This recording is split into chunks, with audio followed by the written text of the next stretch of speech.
All right, chat. We are just going to we're going to start here in just a minute. We're just doing some last minute preparations for our first podcast, but we're happy you're here, and we cannot wait to answer some of your questions. We can't wait to break down some games for you guys.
Were you still muted? Oh, I There you didn't go. even have my mic pulled down. I was gonna That's my bad. Gotta start with the slight little hiccups, Chad. That's how you know it's authentic and legit. First go at this, but no, we're really excited. Uh, this has been, I think, it's been several months, almost a year, right, in the making. We've been wanting to, close. yeah, we've been. I don't even remember how long we've been wanting to do this for. So, anyway, first off, chat, I would like to apologize. I think I'm coming down with a bit of a bug. If I sound a little nasally and my voice sounds weird, that's why. But I'm gonna power through. I got my coffee, got a little bit of that minty sort of open up your sinuses in it. So, anyway, how you doing, Curtis? How you doing? I'm good, man. A little tired. You Got the look coffee here tired. too. So I'm good. You look tired. What you been working on lately?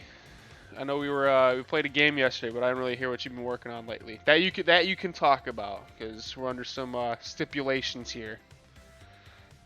I mean, we've been doing some stuff, a little bit of server stability work, a little bit of stuff with Knife Fight Right. from Dogwood Gaming. So yeah, there's just little. I mean, it's early access still, but there's still some bugs that have to get worked out, some stability issues that we have to figure out.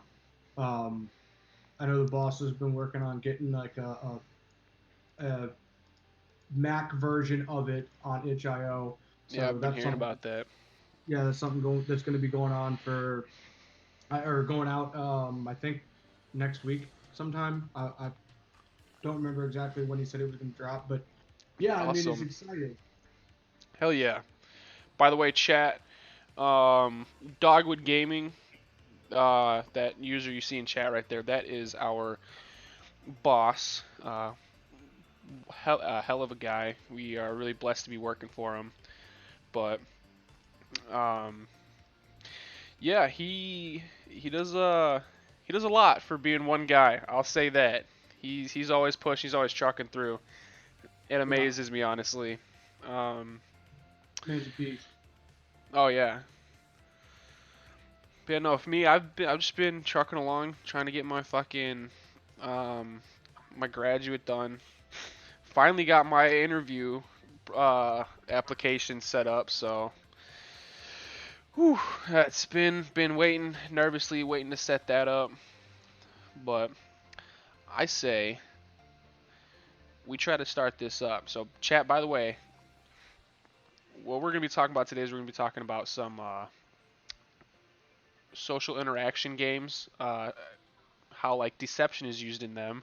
For example, we got Among Us being a big one that everyone's been loving lately. It was created in 2018 and got no traction whatsoever. Now it's, I think, number one still on Twitch, and I think it's number one on the App Store as well. I don't know the rating on Steam, but like, holy hell, that game is blowing up. So what we wanted to do is we wanted to approach the games from a game developer standpoint and how we think that the producers and developers and everyone working on these said games that we're going to be talking about for the next, I don't know, however long this podcast goes on for. But we're just wanting to break them down, kind of, even though we're novices, we're going to do the best we can. We opened up chat for you guys to come in and ask us questions as well. But first and foremost, I think we should do some introductions. What do you think? Yeah, All right, I'll go first. My name is Christian King. I am a game designer, obviously. Uh, I recently graduated, got my bachelor's in game design at Full Sail University back in May. I met Curtis while working online. I, however, thought it'd be good to be kind of an asshole and just leave him in the dust and kind of finish ahead and go more of an accelerated route. And what really got me into game design and game development in general, honestly, was just creating games with my friends on the playground when I was really young. Like we've heard stories or we've gone through all the process in our undergrad, and I've been doing it again in my graduate. You really see that the reason you chase these passions and these dreams is because of what you started as a kid. So me growing up, I would always be the one to create the games on the playgrounds when we were like, I don't know, say like 8, 9, 10, out on recess in like elementary school. And it'd be like, oh, Christian, what kind of games do you have today? What are we gonna do? What kind of? I remember I made a variation of tag where I thought I was a genius. We were like 5, and I was like, let's play tag, but let's hide instead. And I was unaware that that was a game already. I It's hide and seek. hide and seek tag, fucking hide and seek tag.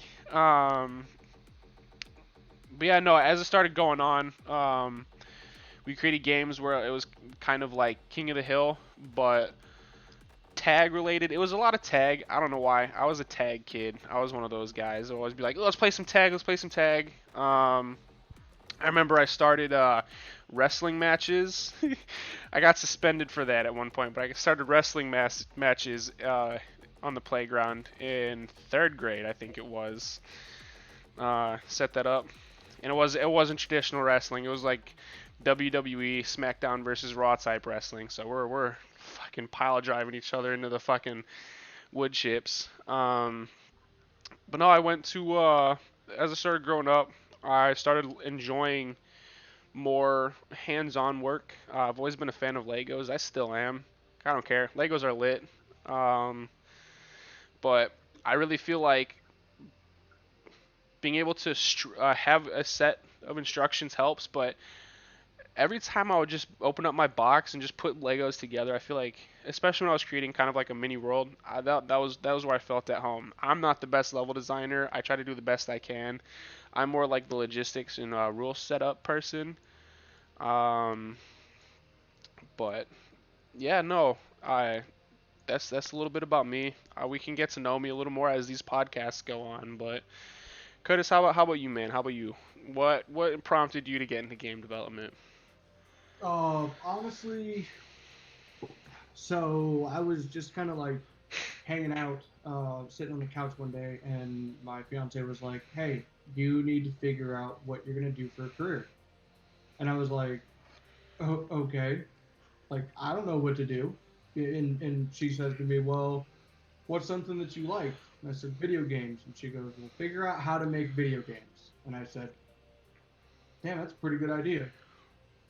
It was like a Hell yeah. revelation struck me, like, and I started looking into it, and I found Full Sail, and then, being a veteran, I had the privilege of, you know, having my GI Bill to help me get through college, hmm and I just called the school, talked to them, we set everything up, and I just went through with it. And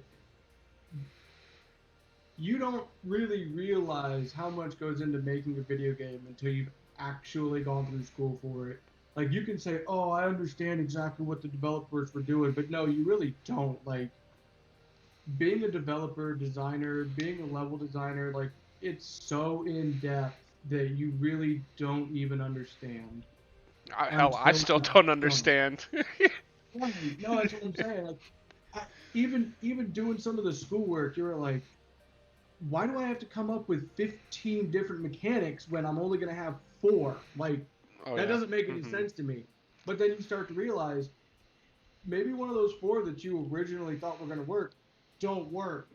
So then it's like, okay, well now I've got 11 others to look at and fall back on.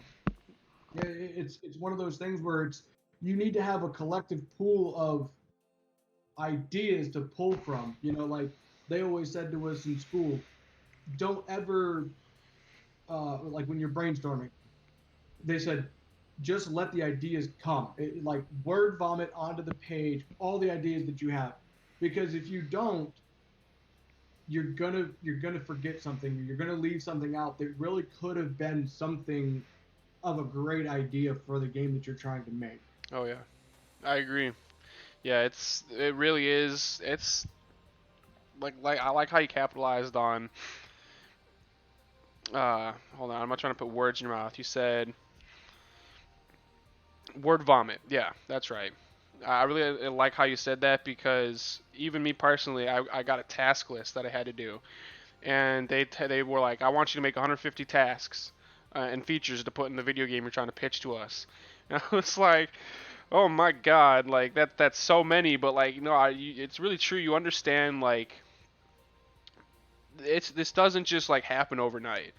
Like it's hours and hours of it's months of dedication to a one's particular craft. Um, like shit, I fucking if this was quick, everyone would be designing video games. If it was easy and quick, everyone would be doing it. But like it, Exactly. I mean, like, you see this area behind me right here, right? mhm. Like, I used to take sticky notes when I was doing my like just ideas for the games that we were making in school, and I Right. would just fill this entire area up with sticky notes. Like I would write something down, just slap it up on the wall, Oh yeah. and then I would sit back and I would just look at everything as a whole and be like, okay, well this one doesn't work, take that one down, put it to the side. This one doesn't work, take that one down. But this one, I like this one. Go ahead and put it up there. Right. And I like that was my process for really getting an idea while designing a game in school, and it really does help. I came up Oh, you're with lagging a little bit. some stupid ideas to like. Oh my bad. There you go. It's fixed. Like I really came up with some dumb ideas. I came up with ideas that was like, oh, what if we play pickup sticks with multiplayer games, or something like just Right. ridiculous. That's how it always starts, and like that's what I was saying. Like it really happens. You really start to realize when you go to the root of like what gravitates you towards this particular field. It's happened as a child, like you said, pickup sticks with multiplayer mechanics and stuff. Like I remember playing pickup sticks as a kid. Like it really, like I said, it you begin to see the root of what everything happens. Like hell, like I have been incorporating stuff that I would have only liked as a kid into some of my game design uh, feats, and I'm actually pitching a game to my um, internship on Monday, and I'm literally creating a game where it's babies fighting grandmas, and it's like, yeah, that's something that a kid wouldn't really like think of, but like, who wants to play as a baby in a video game like that? Normally kids would want to do that, but it's like, I think it's like being able to appeal to a bunch of different demographics. I know I'm like kind of going all over the place here. I feel like that's like the key to a great game designer, because I would gladly work on My Little Pony if it's a game I'm putting out and I can make that game fun. You know, like Well, yeah, and like somebody's got to make Hello Kitty Racer 5. right. Someone has to. Like it's a game out there. I don't know if it is a game, but yeah. Well, I know there is a Hello Kitty Racer, but Okay. I don't know if there's 4 iterations of it yet. But no, yeah, you're right. Someone has to make that, and like, obviously, it's not ideal. Obviously, all of us want to work on like, um, Skyrim Call of or like Duty, Elder Scrolls 6. We all want to work on right? the new Call of Duty. Everyone wants to work on the new Halo. Like everyone wants to do that, but like you got to start somewhere. And that's why like you said, throw words at the wall, vomit on the paper, come up with the stupidest idea you can possibly think of, and then make it fun. People are gonna download it. People are gonna play it, and then you're gonna realize like this is what I'm supposed to be doing.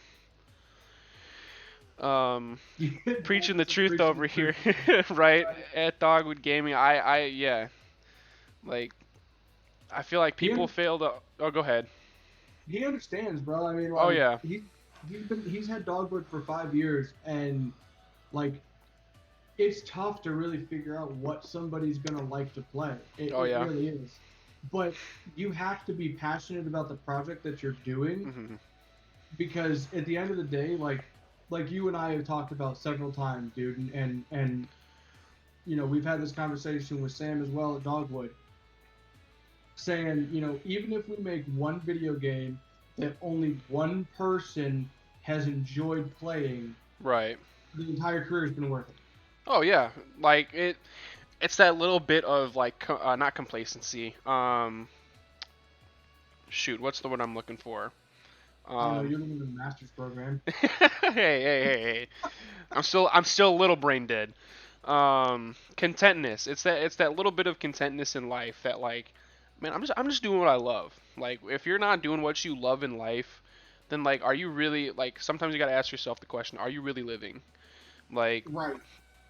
I would Like, much rather have a 2-bedroom house, maybe like I don't know, I know nothing about square footage. There's a pastor in Kentucky who played Ashes of Kanaka for 800 plus hours. That made right like that's truly what makes this industry worth it. Um, you'll hear stories of people how, oh yeah, I was working myself to a grave at this one job, and it could have been gaming. Like I was working myself to a grave. I missed my kid's birth. I wasn't there to see my wife in I think the. my internet cut out a little bit. What was that? I think my internet just cut out a little bit. Oh yeah, you kind of froze there for a sec. I thought you were just listening, Yeah. but no, it's people they work themselves to death and they don't enjoy what they're doing. But like being able to enjoy what you're doing and still have all the qualities of life, like man, honestly, I feel like that's what makes this all worth it. Like heck, I will, excuse me, I will be staying up till 4 or 5 in the morning sometimes just working on my schoolwork. Go to bed. The next day I'm right back up, right at the crack of dawn, in school, sitting in my lectures. And then during that time, I'm coming up with ideas, um, coming up with ways that I can help my friends in their content, coming up with like a whole bunch of different stuff. Sam just messaged me real quick. Um, yeah, here. I'm gonna tell him we're gonna. But no, it's like I don't know. Like I'm loving it. Like I'm drained. Like mentally, I'm drained. But like every time I sit in front of my computer, I'm coming up with these ideas, man. Like I'm loving it. But anyway, do you have any save rounds for our introductions? Because I feel like our audience probably wants to hear what we're actually doing here and what get to the nitty gritty part of it. I think you froze up again. No, Uh-oh. I don't. No? All right. I'm going All to right, go ahead and pull Sam in here. By the way, chat, this is just not a my boss. yeah, no, not our Dogwood Gaming Sam. This is a friend of ours. He's the one who kind of encouraged us to do social interaction and deception games at first. Right, I assumed, yeah. He this is not a regular thing. This is just he is the one who prompted us to do this, and I feel like it was a very good sort of segue to initiate our podcast. So I'm gonna go ahead and pull him in here. Sam, how you doing, man? I'm doing pretty good. That's good. That's Same good. Boy, Do you have anything you would like to say to the audience before we start this thing up? Actually, start it up rather than just introductions. hope everyone is having a nice day so far. All right. Having a good rest of their day. That was short That's and what I sweet. gotta say. Short and simple. I like it. All right, Sam. You have been on the record for saying that your favorite game is Among Us or Grounded. Now, I want to know why your favorite game is Among Us.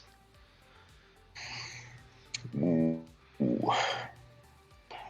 It's because the concept of the game, really. I think by that I mean like how they put the game together and the purpose of it, in my opinion. I Okay. feel like they're oh man, my brain needs to like wake up. I woke up like 5 minutes ago. Woo! I'm gonna start my sentence over. No, it's all good, man. Take your time. All right. We got time. We got time. Also, chat. Do you like my coffee mug? I am indeed the queen of everything. That's your woman's coffee mug. Don't even It start. is. It's definitely my woman's coffee mug. It's so big. It can fit so much coffee. All right, I'm ready again. All right. Why is Among Us your favorite game? Like I just said, it's because the concept of the game. Because I've always grown up playing these like games with my family and my friends, like Mafia and Midnight Werewolf, and it's always like for like Mafia, you can either have up to like 4 Mafia members, and then you have all these like just random citizens that are just there, and they're trying to figure out who the mafia members are. Then for Midnight Werewolf, like there's these like two to four werewolves, and they're the bad guys just like they are in Mafia, and people have all these tasks that they're doing, and I'm gonna call them quote unquote tasks. Mm-hmm. And the werewolves are just there, and they're trying to make themselves seem not suspicious at all, and act like they also were participating in these tasks. And that's kind of why I like Among Us, and that's why, in my opinion, it's one of my favorite games, because it has kind of that concept about it. Like, you got one, two, rarely three imposters that are there in the game, and they have to pretend to be doing tasks so that way they don't seem suspicious or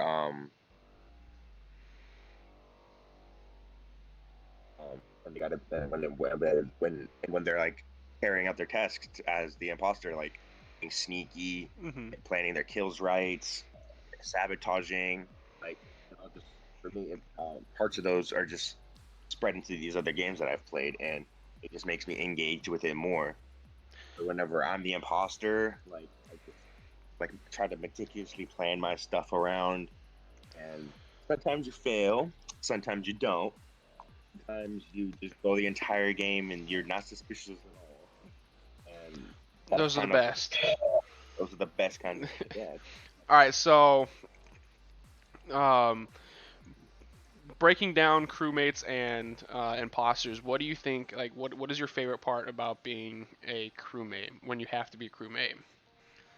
The suspense, because okay. Even though you know you're the crewmate, no one else knows that you're the crewmate, because everyone doesn't believe anyone until they know that there's proof that you're innocent. All right. Oh, go ahead. Yeah, go ahead. I was gonna say, what about the imposter? What makes the imposter so fun? The killing. The killing. Just running around killing. Okay, besides the killing, because we all love the killing of the imposter. Besides the killing, what makes it so fun? Being smart. Being smart. All right. Being a dumb imposter makes the game unfun, because you just spawn in and then you see the imposter just like kill someone right in front of you, and then that's just the game. Like nothing happened. No one got to do anything. Like when they're planning out their stuff, and then when you're the crewmate, you're like, uh-oh, who just killed it? And you gotta do that little bit of investigation. That's my favorite part of the crewmate. I love the investigation. I'll follow people around. They'll say I'm sus. Gotta fit the meme, but I'll be their prime suspect. I was like, man, I'm just following you around. I'm trying to make you my suspect. But yeah, like no. The way you play. Like the way you play. When I've played with you, like you just follow me around the entire game, and then in the end, you're the first. Sam, should we go ahead and say how I played you? What? Yes. Yeah. So there was a game that Sam and I played in Among Us. I did not kill anybody the entire game. The other imposter, he had actually died off early, and I had turned the entire team against each other. I was just following Sam around. He was my alibi the entire time. And finally, the last two people was my girlfriend and Sam, and what happened was all I had to do was just kill Sam. But no, they went the entire game thinking that I was just a crewmate. I was pretending to do all my tasks. I was following them around. I turned the entire team against each other, and then at the end, I just killed Sam. And he goes back into the lobby. He's like, "Bro, what? There was no way. I did not suspect you at all." And it's like, I feel like my favorite part of the Among Us is the deception, which is kind of like that's our topic of the day. But no, I love the deception. That's my favorite part. Like I feel like I like to believe I'm a good liar. Not to toot my own horn over here, but anyway, Curtis, have you played Among Us? Yeah, I've played it. I've actually done a lot more watching of Among Us than I've done playing. It's like it's huge right now on Twitch, on Right. YouTube. Like everybody's playing it. And it's just one of those things where, like you said, this game's been out for 2 years, and it's just now starting to gain traction. Mm-hmm. And, you know, I don't know if that speaks to the game or just the fact that nobody had found it. Because it's one of those games, like, when you're watching it, you're kind of like, okay, this is cool. And then you start to hear people get really pissy with everybody. Really pissy. Like, I was watching one of them, and this girl was like, she wasn't the imposter, but everybody thought she was the imposter. And she was like, well, okay, fine, whatever. Just kick me, and then when I die, and you're left with two imposters still, then you'll find out that you were wrong, and I wasn't the imposter, and I was right. And I was like, yo, chill out. Like, Right. It's not that big of a deal. Like, stop acting sus. Mm-hmm. I feel that. Well, anyway, Sam, do you have any last bit of things you'd like to say before Curtis and I get into the more game development side of this about Among Us? Ooh. Oh, let me think of a question. Why do you think that it took so long for this game to gain some traction? I think it's because of the Twitch streamers. It's because of them that games become really popular these days. Really, like, Mm-hmm. I'm trying to remember the. That's a really good point. Yeah. I'm trying to remember this. There was a certain game. I can't for the life of me. I can't remember it. But it was out for like 6 months, about a year or two ago, and I would like scroll through. I would scroll down in my Twitch browser, and I would see who's playing what. And I saw there was only like 200 people streaming this game, and I was like, oh, okay, it's cool. I didn't click on it because I was just seeing what was happening.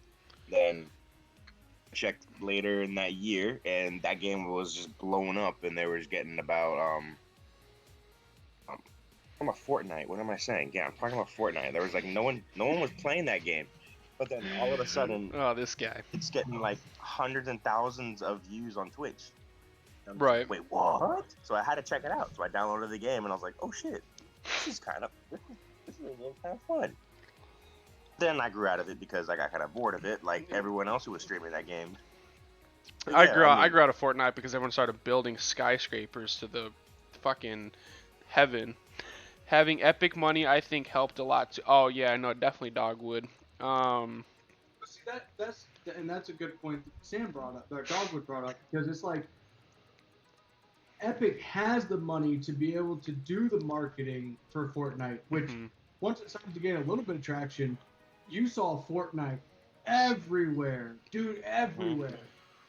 But like Among Us, that's a tiny little company. That's a small little like development company, and they don't really have the money to be throwing it at Taco Bell and Walmart and and everything else to promote their product. So that's probably honestly one of the reasons why it took so long for them to gain traction. But to Sam's point, once everybody started playing it on Twitch, like there's so many people that watch people game on Twitch. And a couple of years ago, I didn't even really know about Twitch, and I was like, why would you watch somebody play a video game? Why wouldn't you just play the damn video game? Same. And that might be that, the fact that I'm in my 30s and I just didn't understand it, but it has traction. It really does. And if you've got one streamer that's playing a brand new video game that has like 1,000 viewers, and they're like, oh hey, this game looks really fun. Even if the game's $5,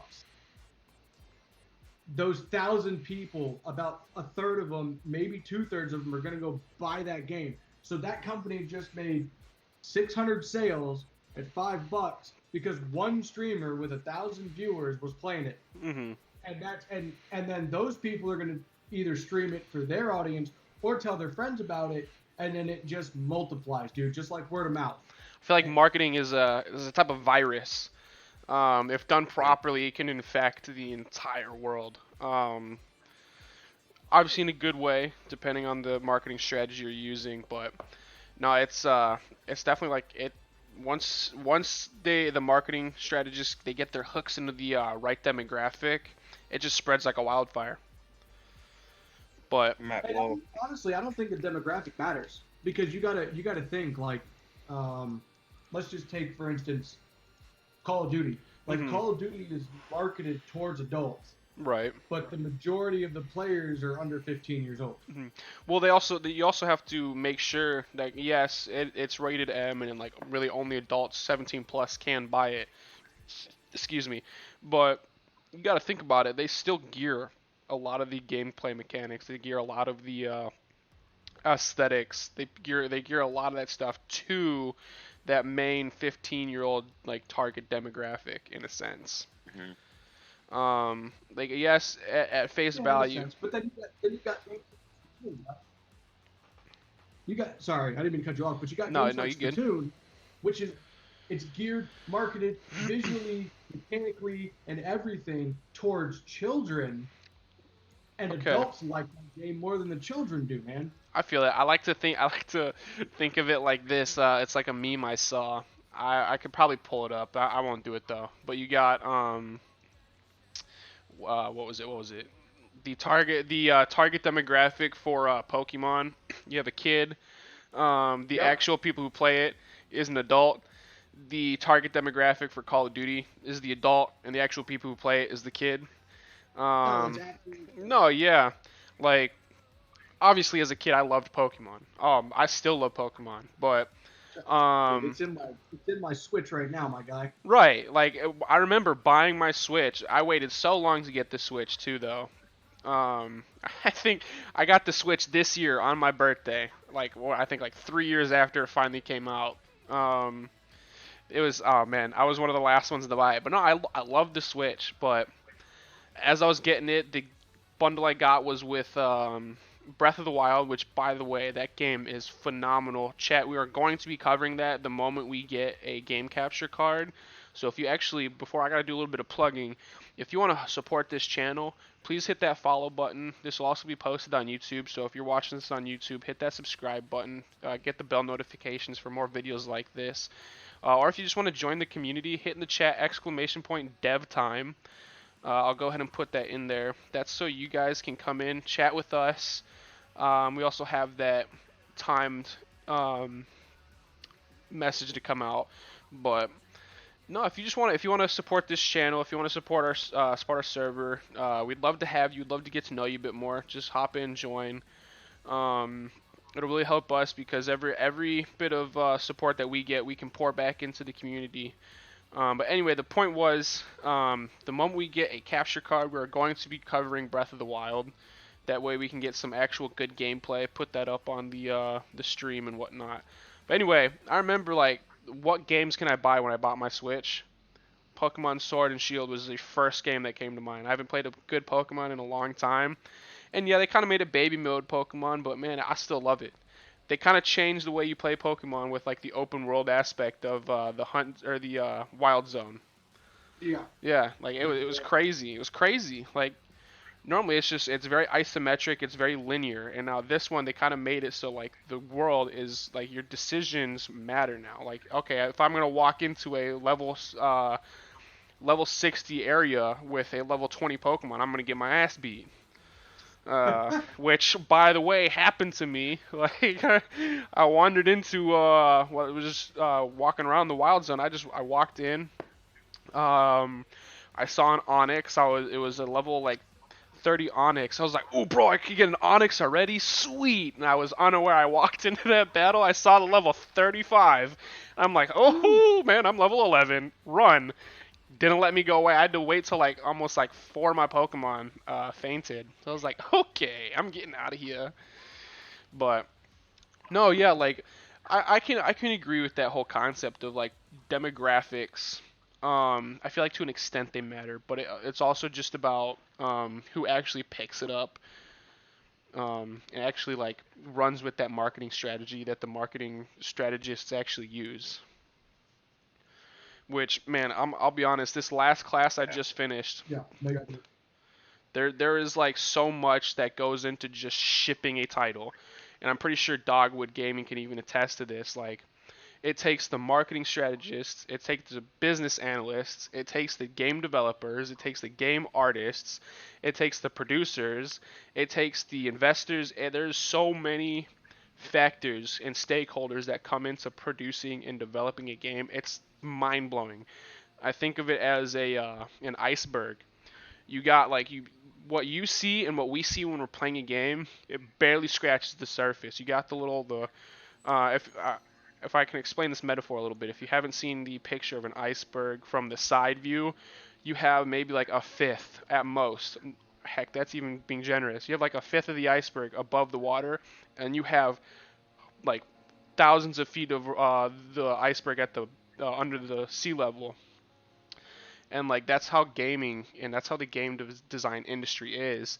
What we play and what we actually see, even like heck, even Twitch, what we see on Twitch barely scratches the surface. You barely see that 1/5 of the iceberg. But once you actually get into the nitty gritty part, you got not miles, but you got like thousands of feet of iceberg still left unseen and untouched and untapped. And it's like this market's blowing the hell up, but it's there's still a lot that people don't even know. Like if shit, VR even like VR is still trying to find its niche. It's starting to get there though. Like VR is really starting to get some traction. Oh yeah, and right. It really is still in its infancy, but like those submersive games like Subnautica. Oh yeah. I know you played Subnautica VR on the channel. I'm gonna be playing that a little later, by the way, chat. Who was this? It's one of those things. Hey, Vidgrod, I appreciate the follow, by the way. Welcome. But it's one of those things where like both of us have played Subnautica. We love it. It's one of those things where. Oh my goodness, Sony Cage, thank you for the follow. Welcome. It's one of those things where we love the game. It's immersive. It's scary. Like the first time you see a Reaper, you almost need to go change your underwear. Yep. But doing it in VR is like, because when you're in VR, it's like nothing else. Like you're not actually in the world. Right. You're in that world. Mm-hmm. And if you're in that. Uh-oh. That was audio. He cut out. Give us a sec, chat. Actually, like you feel like you're scuba diving. Oh yeah. Mm-hmm. And that's what's even more crazy about Subnautica too. Like just adding to that, playing on the computer, I feel like I am underwater. Those developers, so if you're unfamiliar with the engine they used was actually created on Unity, which I think it blows my mind because Unity is such a obscure game engine to create on. And the engine that they created on that freeze frame, right, Vidgrod. We fixed it. Internet being wonky at the moment, yeah. What was I saying? Oh yeah, but so the game engine that they made, their game engine was, it was made on Unity, which, like I said, blows my mind. Unity is a very obscure engine. If you're gonna do any sort of game development, I say use Unreal. I'm still trying to get into Unreal. I was that guy who's making games on Unity for the longest time, and it's hard. It's really hard. But on Otherworld Entertainment, they made such a phenomenal and immaculate game, and the physics they blow my mind. Like I said, I feel like I am underwater, even playing on the computer. But when I put that VR headset on, because I also like scuba diving. I feel like I don't have the pressure around my body, and I don't have to equalize as I go down, but I feel like I am underwater. Like the movement, how it's so slow and it's weighted, it's not too floaty, because a lot of games when they're creating an underwater swimming mechanic, it feels very floaty and it feels very like you're flying in a sense. But no, this game you feel like you are swimming, and it always just it blows my mind. Like I want to be that person because I love physics, I love math, any sort of that stuff. I want to be that person to be able to create that physics engine, and it's just like I want to understand and I want to get to know the physics engines a bit more because like I said, it blows my mind the way they were able to pull that off. Like honestly, like I will sit in Subnautica sometimes in VR, like without streaming or anybody watching. I'll just enjoy myself. I'll swim around, pick up the fish, hold a cuttlefish or not a cuttlefish, a bladderfish, and let it go. But it's crazy. It just blows my mind. Like they did fantastic job. Um. We Anyway, did get a little off topic though. we got way off topic. I just realized that. Sam, I want to say thank you for joining us. I think we're gonna get back into the initial point of this first podcast, but I want to say thank you for joining us.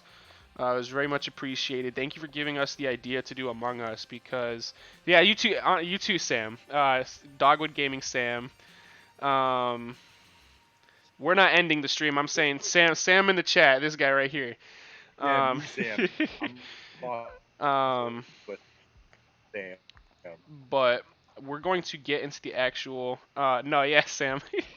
I'm gonna call Sam Dr. Sammy. Dr. Sammy, thank you for joining us. It's greatly appreciated. We're gonna get to the actual game design standpoints of Among Us and why they work and what makes it fun. Probably get off topic again because that's who me and Curtis are. But right before you leave, is there anything you would like to add before you hop out real quick? You have 30 seconds. 10, 9. Bad boy. Hey, I'm just playing. Yeah, just. Oh crap! I just had something. If you're watching on YouTube, like you said earlier, like and subscribe. Hit that bell notification. And for those in chat, thanks for having me on. Listen to me ramble just a little bit about my my happiness for Among Us and why it's one of my favorite games. And also, just to throw my little point in that I was gonna make earlier, Twitch and all these streaming platforms are the new YouTube for Let's Plays. I agree. Yeah. No, Yeah. you're 100% right Thanks now. for having me on, boys. And By the way, glad Sam, I will my be piece playing. in. I'll be playing some Among Us, or not Among Us, Subnautica VR, and after that, I'm going to be playing some Phasmophobia later. If you want a game, just getting that out there real quick. All right. Anyway, you have a good rest of your day, Dr. Sammy. It was good talking to you. Thanks, Chris. Thanks, Have a good one, crew. Sam. No. All right. So, now that we're back on topic, finally, chat. Among Us. We got some very good information why it's fun, why Sam thinks it's fun, why I think it's fun. But, like, we want to talk about why those aspects are fun. I think we touched base on the investigation, the anxiety, and the deception of it all. Like, why do those work in a video game? Like, why do people think, you know what, I want to stress the player out. I want to induce a bit of stress and emotion. And Curtis, what do you think? Why do game designers and game developers want to induce a feel of stress or anxiety? And it doesn't. It could be horror game, could be racing game. But why do you think they do that? I mean, honestly, if a game designer can make a player feel any emotion, they've done their job correctly. Oh, agreed. Be it, and literally any emotion. If you can make a player happy, feel anxiety, like if you can do it, you've done your job. And the way that Among Us does it is because you never know if you're safe or not, Right. unless you're the imposter. And even if you're the imposter, there's like 16 different things going through your head. Like, oh, my kill timer's on a cooldown. I just walked past this body. Oh my God, somebody just watched me walk out of the room. They're gonna walk in that room and see a dead body, and they're gonna be like, "Oh, Blue did it."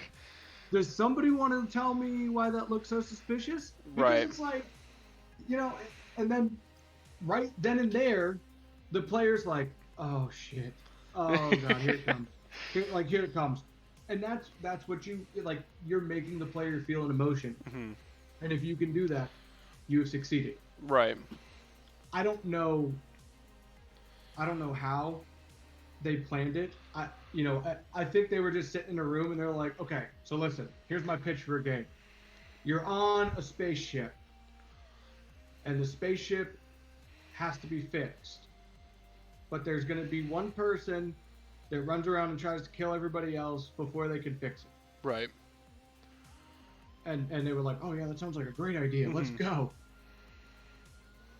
Yeah. So it's like, Go ahead. It's one of those things where, it's one of those things where you gotta like, and I don't really know how to put this into words, but just knowing that something that simple of a concept doesn't have to, like, again, graphics don't make games. Story, agreed. Gameplay make games. Agreed. And this is very heavy on gameplay. I mean, and it's very simple tasks like grab this ID card and swipe it. Oh, you swiped too fast. And then now you're standing there at the ID card reader, and you're like trying to slowly do it. And now, oh, you went too slow, and you're like, oh god, if I don't hurry up with this, somebody's gonna run in and chop my head off, and I'm dead. Right. And so even something as simple as swipe this card induces an extreme amount of anxiety. Right. And no, I agree. I also think you were touching base on the imposter, how even then, like, you're never safe. I feel like, wait, Vidrog is in here. What a champion. Yeah, Vidrog, we're happy to have you here. We're happy to have everyone in the chat, but, what was I saying? I completely lost my train of thought there. I was checking out chat. Oh, yeah, so the imposter, no. You're good, Dogwood. Don't worry about it. The imposter has to treat their lives, and this isn't me saying like murderers should treat their lives any greater than a common civilian, but in the game Among Us, there are, if you're playing with two imposters, there's only, I think it's 24% of the crew, depends on how many people you're playing with, there's 20% of the crew is an imposter. Therefore, you have 80% of the crew being a crewmate. You have to treat your life as more significant as an imposter than the crewmate, because you could easily just say, depends on how many people are alive as well, crewmate wise. Say one person was killed. You can easily be like, hey, so I saw this person kill them, and that's why there's the common strategy, and this is why I turn off confirm ejects, by the way. But there's the common strategy of, oh, I saw this person do it. Vote them out. If it's not them, then vote me. Because the crewmates, they really realize, I don't matter in this game. The point of me existing in this game is to evict all the imposters. So they can kind of be like loose on their I'm trying to think of the right word. Loose on the way they treat their own lives as the crewmate in the game. I'm not saying like treat their own lives in real life, but in the game they can be loose about how they consider themselves, because they really are, the crewmate, I hate to say it, is very meaningless in the game Among Us. Besides from completing tasks and finding out who the imposter is, they're really just there as cannon fodder. But like the imposter, if you only have two of them, you only have 20% of the entire crew, and it can shrink down. So if there's 8 people, I think it's 24%, a little over 24% of the crew is the imposters, and they really have to be stingy and focus on what their actions are, because one slip up, man, they can get one of them ejected out of there, and now it's only you have 11% of the crew is the imposter, and now 90 or 89% of the crew is the crewmate. So it actually like shifted. So like I said, that it all goes back to the crewmate. Everyone feels a somewhat of an emotion in that game, and I forgot how we got to this point, but it was man, I seriously forgot how we got to this point. We were just saying how, like, what makes it fun, and honestly, oh yeah, like, it's the emotion. That's right. I really think it's the emotion, because like we were saying, even something so simple as running down to the trash chute to start throwing all those leaves out of the trash chute. Mm-hmm. As you're throwing those leaves out, you're like, oh my God, I gotta hurry up, get all these leaves out. Because if you're not looking at your screen, like the world screen, and you're on the little pop-up window, Right. or you really can't see anything. Like when that task window pops up, you really don't know what's going on around you, and Right. the imposter could run up and just off you at any moment, any Mm-hmm. point in time. And that fear and that anxiety is what I really think drives this game to be fun. Well, I think what there's a good game development term for that. I want to find it, but I think it's field of view. I want to say, is it field of view? It's not field of view, but there's a common game, or there's a very important game design term. And I feel like they touched on this a little bit, but it's when they're doing their tasks, so you don't want to overload the player on information. So if you have like in one side, if you had the task on this side and then you had the game on this side, it would overload the player. But the way they compromise that is they say, okay, we're going to just have the entire task pop up in the player's field of view, but that's also going to hinder the player, so they really have to be aware of what their surroundings are, which I think they tap into another term called wayfinding, which this isn't necessarily for while you're doing tasks. You really have to plan out your routes and where you're going because there's only a very limited field of view. A lot of top-down games, you can see the entire map, but what they do, which I think is really neat, is they create like a cone vision in a sense, and depending on where you're looking, you're going to see shadows in a corner. So you can't just walk into a room, especially electrical. Like I get killed in electrical more than any other room in the game. But you walk into electrical, you can't just run in there all willy-nilly and go do a task because you got the imposter probably hanging out in the corner ready to kill. So you really have to sneak in there a little bit, check your corners, then you have to walk up to your task at the very top, and you have to kind of look around and be like, okay, I'm safe. And I feel like that kind of like builds on that level of suspense and anxiety, the emotion we were talking about. Because by the way, chat, there's different types of people who work on gaming, like the game in general. You have the game artist, which they do all the art. You have the game designer, which that's what me and Curtis are. We're the common ground between the art and the development side. So we have to think as well of the like what we're inducing in the player, because the game developer, they're just creating all the systems for it. They don't care what the player's thinking, to be honest. That's true. Yeah. So I was gonna say, game designers make rules. They craft rules that allow someone to be engaged, challenged, immersed, and have fun. Right. Like that's what a designer does. You have to think about everything as a designer. It's not Right. something that you can just like, oh, I want to make, Hello Kitty meets Harry Potter. Like you can't just throw some stuff at the wall. Even though, earlier we talked about word vomit when you're coming up with ideas. Like, yeah, that's cool, but not everything's going to stick. Well, right. The ideas you're going to be using, those are, you're going to pull those ideas from your word vomit. And like you were saying, you like 15 features for only 4 features in the game. Like, what the hell? But it's like, yeah, like you don't want to have only 4 features and realize potentially all 4 of those features are horrible and you can't use any of them because now you've done several months of pre-production and then you're just SOL. Right. But then you get stuck in that loop where it's like, oh, none of this works, so let's go ahead and revisit this, or like get into the actual part where you start putting these mechanics into the game, and then you're playing it and you're like, you know what, this isn't fun. Right. This isn't fun. So then you turn back around and you go in this loop where you come up with ideas and then you implement the ideas and then they don't work and then you come up with new ideas. But if you just come up with all these ideas at once, you gotta pick and choose. Right. Right. I was going to say something on that in terms of Among Us. Man, well, I completely. I forgot what I was gonna say in terms of that. But yeah, no. So we really have to focus on like what we want the player. We want to engage the player, and that's another thing actually.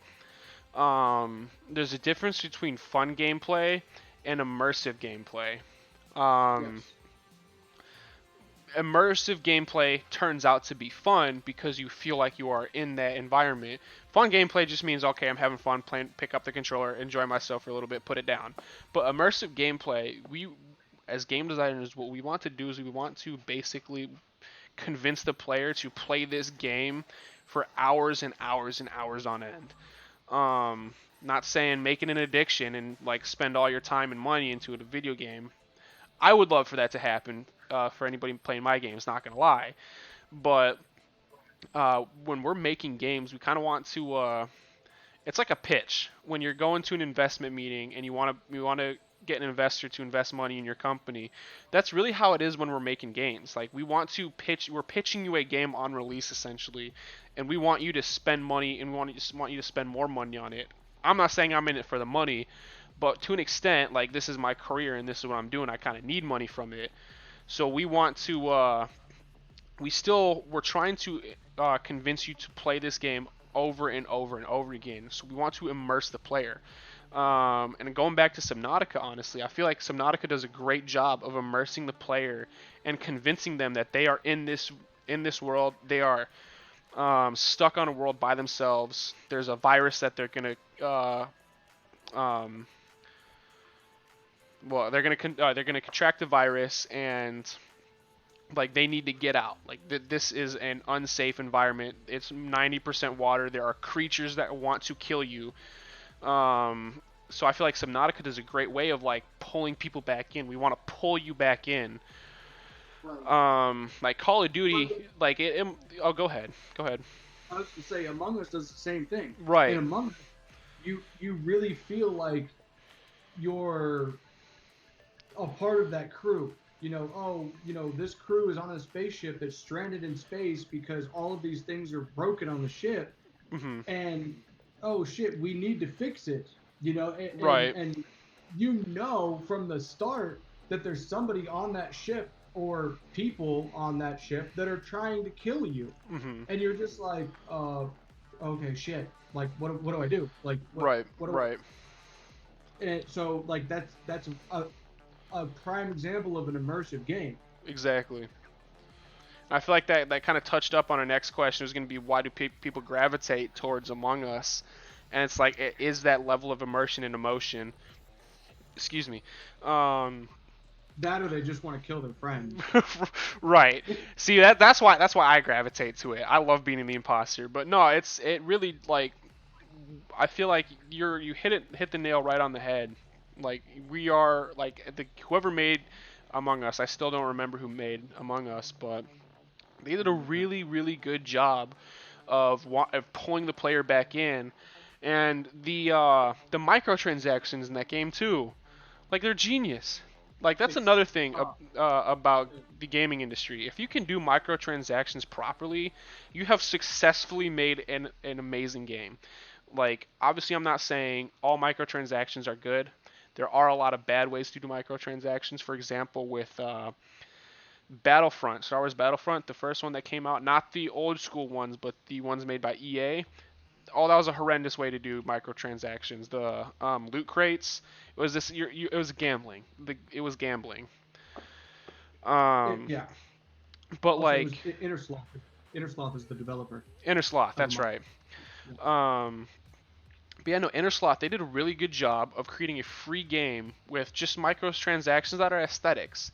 Like those are the microtransactions that I want. I don't want to be able to, or I don't want to have to pay to win a game. Like you can play that game Among Us without any sort of microtransactions being purchased.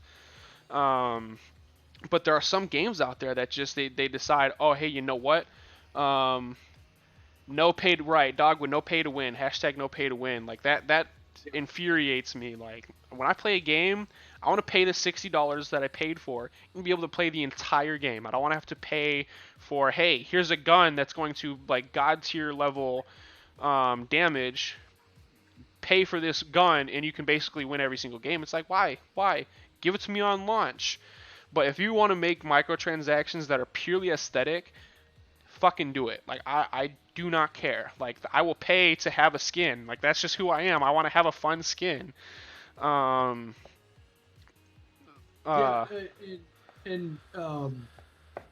Like customizable, like you were talking about skins or like hats. Right, or... Dogwood. It's an easy way to support developers, 100%. Like, especially if the game is free, like Fortnite. The game is free. They have to make their money somehow. I'm not, personally not a fan of Fortnite, but like they have to make their money.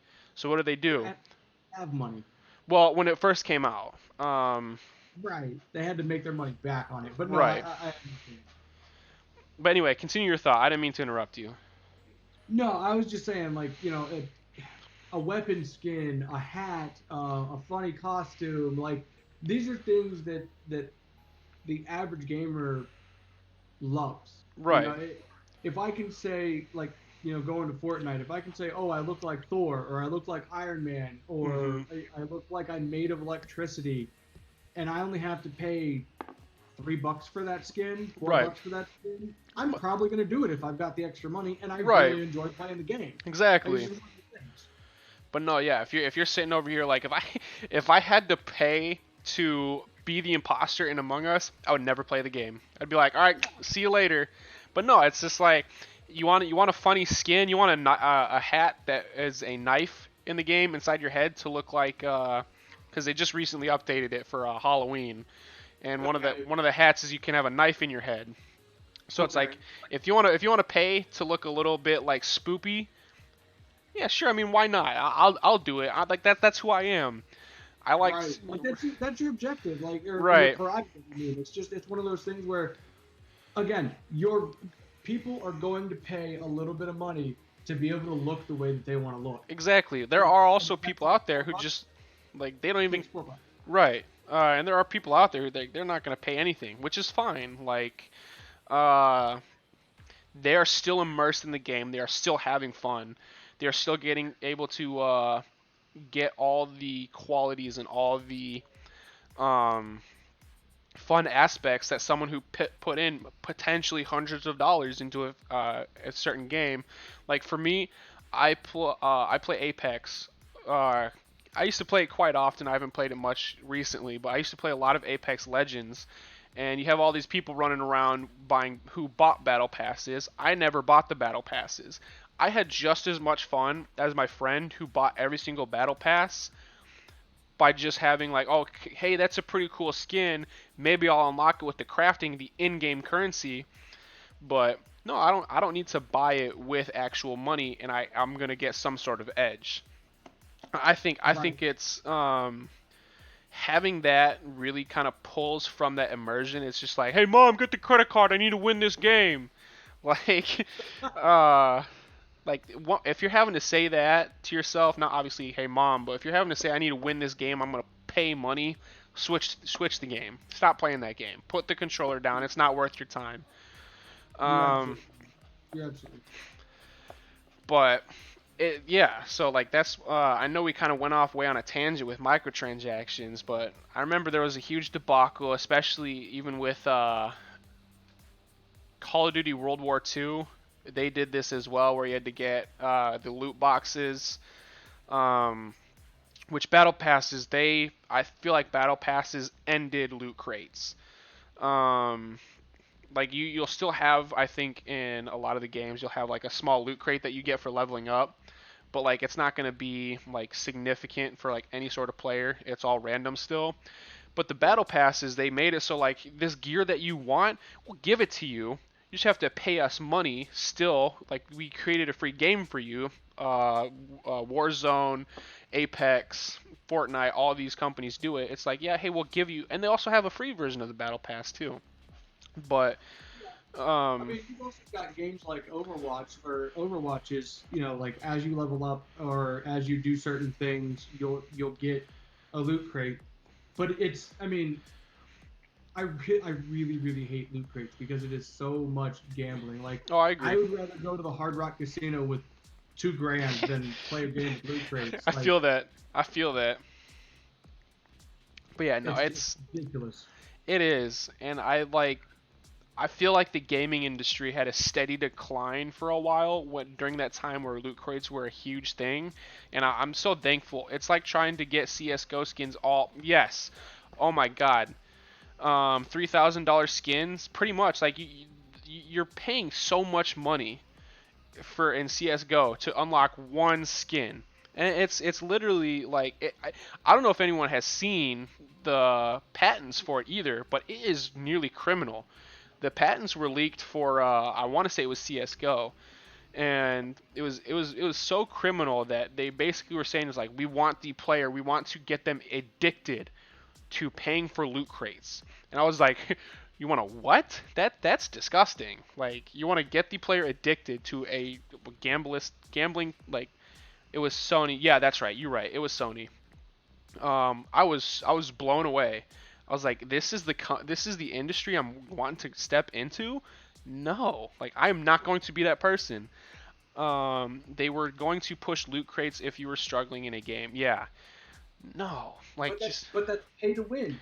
Like right. that It is goes pay to with win. the Right. thought process. Like I'm the kind of person. And we were talking about this yesterday with botting Star Wars: The Old Republic.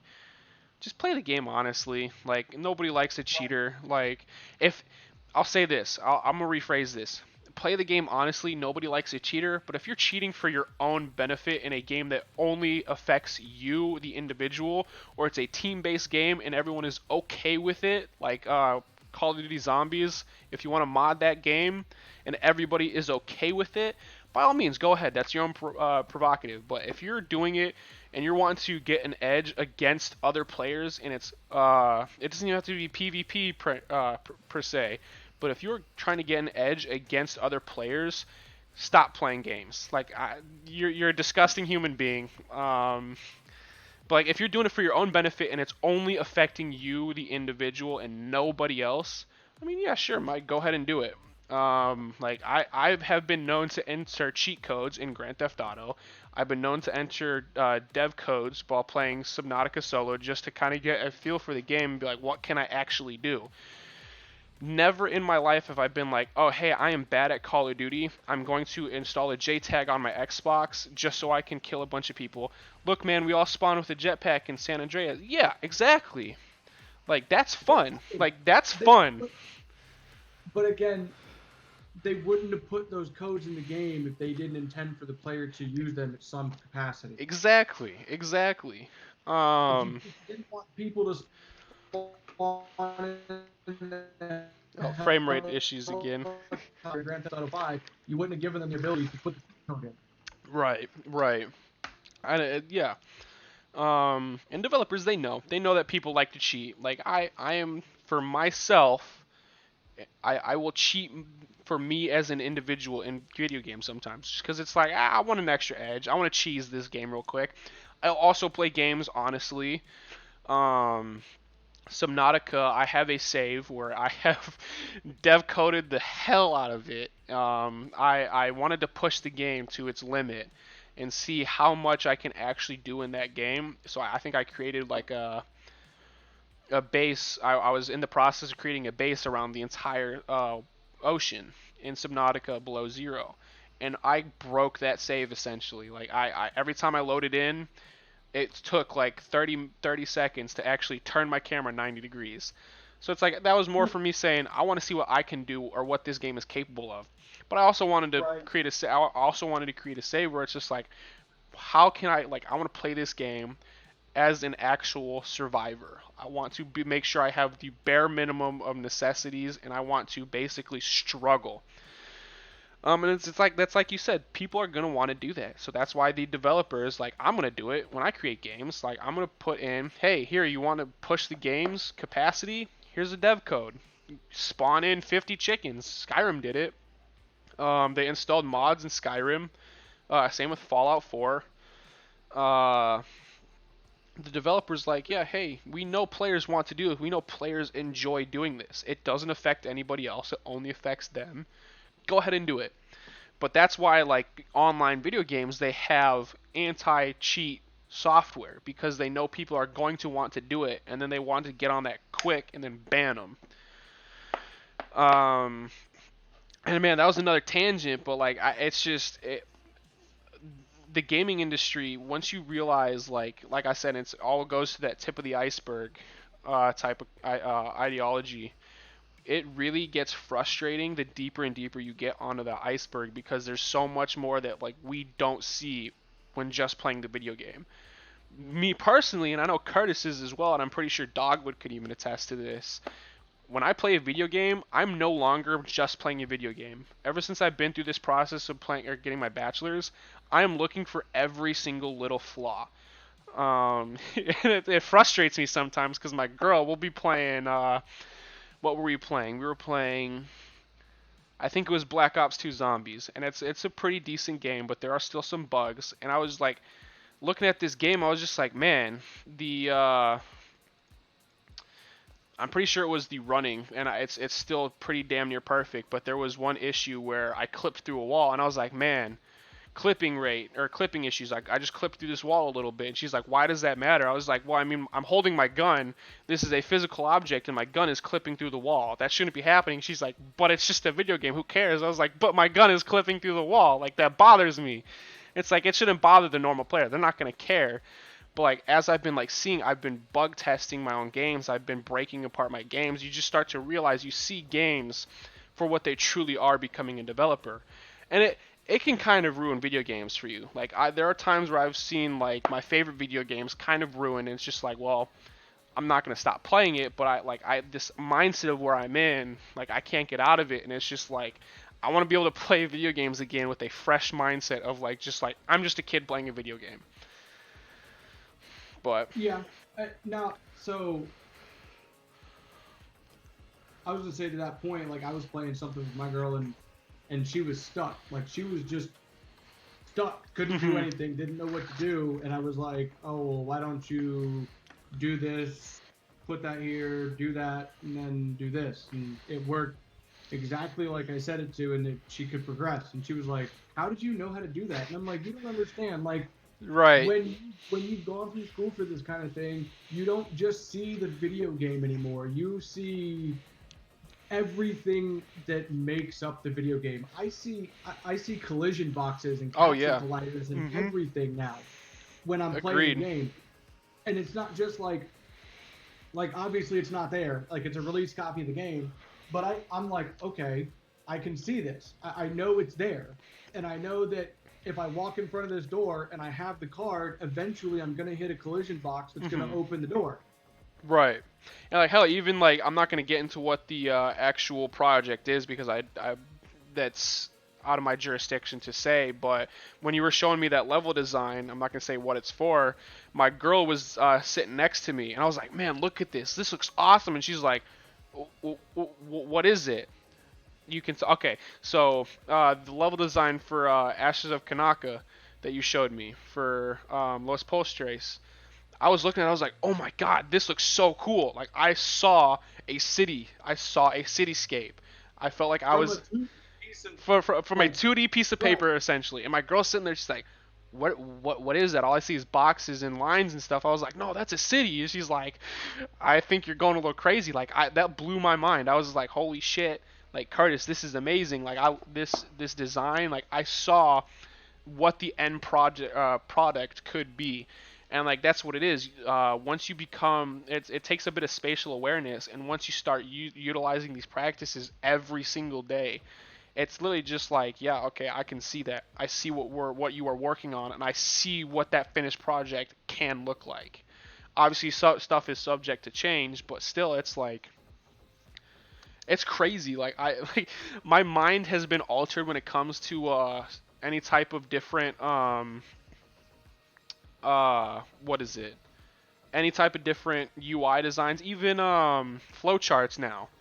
I will look at a flowchart and be like, I know exactly what that rule does, or I know exactly what that mechanic you're making does. Exactly. And it's like I said, it can get kind of ruins video games for you. Right. Going through school when I started learning about all this, and I started actually having that fifth, sixth, seventh site where you like are seeing all this stuff in the game that's not really there, but you can physically see it because you know that it's there and that's how it makes the game work. It's like I told myself I never want to work on an RPG because I absolutely love RPGs. Right. As And time's yeah, going on, here you are working on an RPG.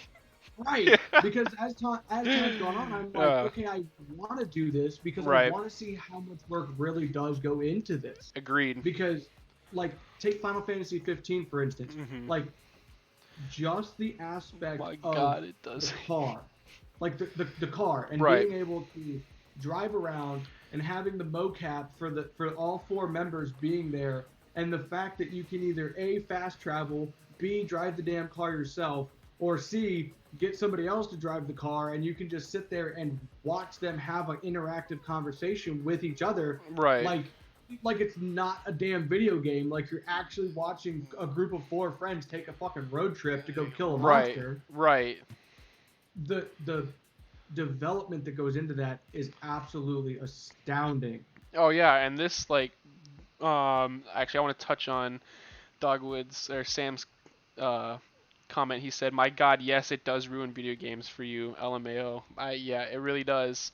There'll be times like I have been working on a game for so long I don't even want to like play a game. Like my buzz will be like, "Hey, let's play some what game was it at the time?" My friends when I was playing I think it was Apex for sure. They're like, "Hey man, let's play some Apex. You haven't been on in like 3 weeks." I was like, "No."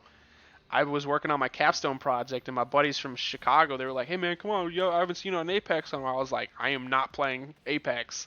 I've been making a video game for so long. I just want to sit down and relax, watch some TV." Like, what are you working on? I was like, "It's a puzzle game." They're like, "Those are two different things." It's like, well, you don't understand. It's like you make a burger every day for so long, you're just not gonna want to eat like steak. They're two different things, but you're not. It's just yeah. You work on. Smash 56 times through all four endings. That's when it started. Yeah, no, for real, Right, for real, right. Like, I can promise you, this man has never played his own Ashes game all the way through, because he already played it through. Right, right. And like He's that's not gonna sit there and play it for fun. it right, and it's a little heartbreaking for sure. Like man, do you play? Yeah, I have like 30 minutes on Steam. Nice. Right. That makes sense. Have you played since it's been released or since it's been finished? Have you played your capstone game, Curtis? Maybe like twice, and that Okay. was just test. But, Right. Like, Like no, like for fun. Did you ever sit down and be like, "Man, I want to play this game. I'm so excited." Were you No. No. no, Fuck you know how no. many times I played that game through to make sure there was no bugs Right. or I caught all the bugs? Like, Right. oh, get out, dude. I was like, and I told myself, I'm like, I'm never gonna play this game. But Oh that's yeah. the thing. Like, Haha. you Oh play man, the you game guys so know. much developing it. Like, you really played the game so much that you've already played the game. Oh my God, that would be tragic. Sam said, "Imagine making something like Skyrim and hating it." Oh, that would hurt. I love Skyrim. Skyrim is one of my favorite games. Hating that game Right, would but break my heart. If you developed it, Right. Bro, think about it. If you developed it, you had to make sure that the skill trees worked properly and that when Right. everything, or that like as you used your powers or your sword or your shield, that as you used it, you gained that experience to actually get the levels to go up, Right. and you had to play. You had to dump like thousands of hours into the development of these mechanics. Right. You're not gonna play it. I can almost promise you nobody from Innersloth plays Among Us because Right, they right. probably put so much time into developing that game and making sure that all the mechanics worked and everything was properly working, for lack of a better phrase, but I just didn't want to say work. I mean, there's probably that one person who like enjoyed the process so much that they're probably like, "Hey, I'll play it every once in a while." But for the most part, like I enjoyed the process of making my capstone game for sure. But it's also at the same time, I was like, there was so many issues my team ran into, and like I'm not gonna lie, I'm not joking when I say this. that was the only time in all of my undergrad that I actually truly understood what the pipeline and development process is truly like. Capstone was the only one because we always worked on these month-long projects and we throw them away.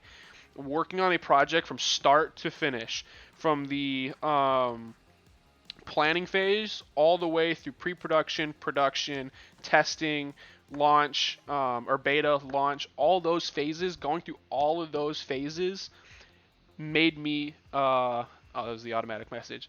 It literally, like, I didn't have any sort of, like, that was something completely new to me. I was just like, holy hell, like, what is going on?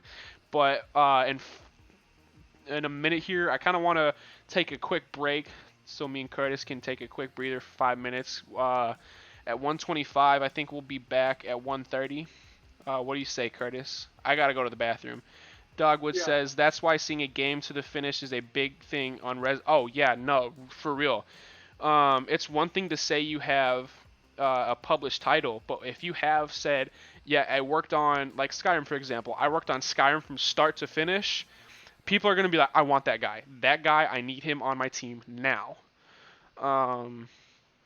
Yeah, it's really something that like that people look for that. Like, don't get me wrong, I'm truly grateful for the opportunity you gave me with Dogwood and working on Knife Fight, but stepping in at the very last minute, not only did I feel kind of a little bit of a disconnect from the project, and this is just me being completely honest here, I did feel a little bit because I didn't work on it, like I didn't have that same intimacy as the people who started on it.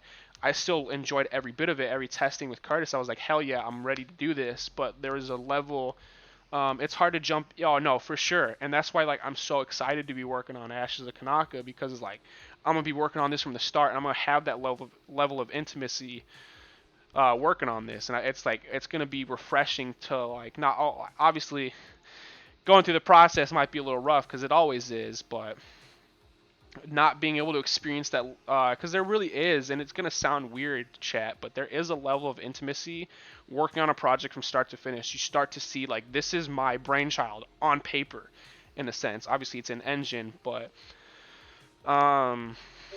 like for example, like if you come into the server and hang out, you'll see like there's a bot that I created, especially in our sister server Symbiosis Kingdom. There's a bot that I created that it's just like I am so connected with that bot. Like I'll joke around and be like, cause he'll send out some little fuck you messages every once in a while. I'm so glad you guys are excited though. This is the same passion we had the first time, and that's why I think this has so much potential. Right. And I know we're going through our break, so I'll probably just push it back to 1:30, but. No, it's like you really get connected with the project you're on. You get to understand like you'll know once you see a bug so many times, someone will play and be like, hey, do you know about, oh yeah, no, I know about that. We're still trying to figure it out. No, don't worry, Dogwood, don't worry. But like you really get connected with it and you start to think like this is my project. Even if it's the project manager, they're the one who started it and came up with the idea. Anybody working on it though, they can take a level of I can't think of the word. Discord DMs Chris. All right, I think I'm getting into my passionate side here. Okay, I agree. But we're actually thinking of wrapping it up real quick, so I'll just finish on this thought and I'll let Curtis get his little 2 cents in next. But no, it's like working on a project. I feel like this will actually be a great way to end it. But working on a project, like I've been saying, that involvement, that passion, that drive, you'll hate it. You will hate it, but you're going to learn to love the hate. Like there were so many times I got in arguments with my team in my capstone project. I lost sleep because of this project. I missed out on time with my girlfriend because of the project. And obviously she was respectful about it and she understood what was going on. But like all that like struggle, every bit that we finished was like, oh my God, this is amazing. I'm loving this. It was so inspiring and so it just like it fueled my passion for this industry. But I'll stop that right there. Curtis, Do you have any 2 cents about that? I mean, no, you kind of hit the nail on the head, dude. Because it's like you go through these struggles and you go through the development process, and yeah, it sucks when you're staying up until 4 in the morning in a Discord call with your boss, Sam, and he's just like, you're just trying to figure this stuff out, and next thing you know, again, it's 4 a.m. You guys haven't figured shit out, and you're like, well, this was an entirely wasted night. Right. Like, I really feel like nothing has been accomplished. But then 3 days later, after several 12-hour sessions of trying to iron out all the bugs and stuff, it works. And then you're like, oh, thank God. Like, finally. Right. It finally works. We finally got this to go the way that we wanted it to. And it's so enjoyable. It's kind of like a high. Oh, I Because you 100% agree. So long. You spent so long trying to figure this out. Like when we were in school, right before Capstone started, and we were doing, I was making like a little janky side-scrolling game in Unity, Right. and I was doing it by myself, and I'm coding in C#, and for an entire week, I couldn't get something to work that I wanted to work. Mm-hmm. And I was just like, why isn't it working? Why isn't it working? Why isn't it working? And nobody, like, again, I was doing it by myself, so it's not like I had anybody to reach out to and look over anything for me. Right. But then one day, randomly, I was just like, oh, my T is not capitalized. Oh. And then it Yep. everything worked. Mm-hmm. And I lost my shit because I was like, that one little thing that you may have overlooked 100 times because you're like, no, that works, that's right, and you just look past it. Right. That one tiny thing, like Sam with Dogwood can attest, that one thing that wasn't replicated. That is one the delay. One thing threw everything off. Right. Yeah, So- it's like, and like, it's so weird too because that one little thing, yeah, or it's one checkbox we missed. Yeah, right. It's that one thing. It's pissing you off, and then for some reason, I don't know if this is it for you as well. For some reason, that one thing that you fix, everything works, and it's just like everything just makes sense, and you're just like all of a sudden you just want to do more. Like you fix that one thing, it's like, oh, maybe I can do this now. Maybe I can do this now, and you're like leaned in on your computer, and you're just like you have this big grin. But no, I won't get too much into it because I can go hours and hours on this shit. But Yeah. yeah, everything seems possible, and then you break everything again. LOL. Yep. Game design right there for you. But I will stop speaking because I will just continue to ramble and ramble and ramble. Curtis, do you have anything else you want to say? No, I want to thank everybody for tuning in.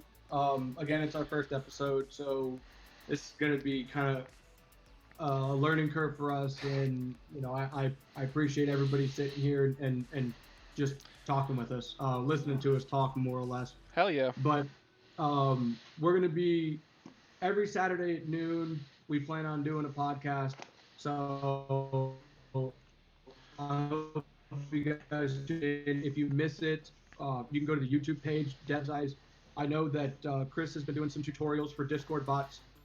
He's also done he's planning on doing some Unity tutorials, so you guys can check that stuff out. If you don't want to watch the video, we're gonna have a Through Dev's Eyes podcast on Podcast One. So just go ahead and check everything out. Give us the support. Even if you don't, we're still gonna be here annoying you guys. Hell yeah.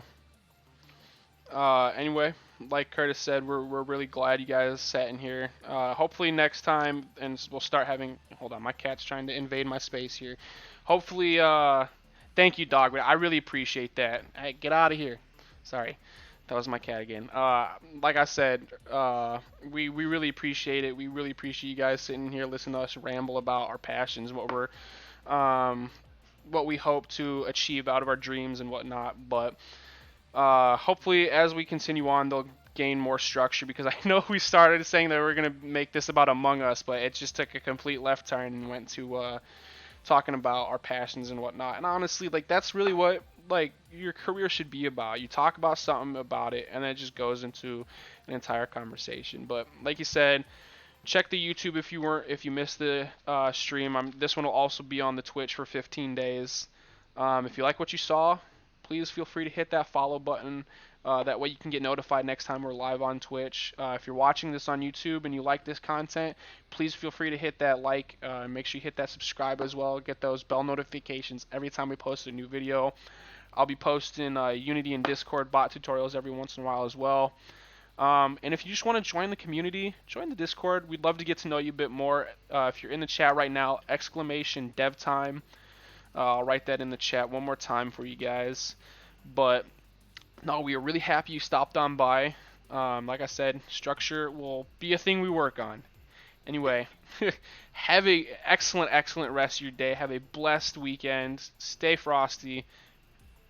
See you later, everybody. Have a good one, guys. Thank you.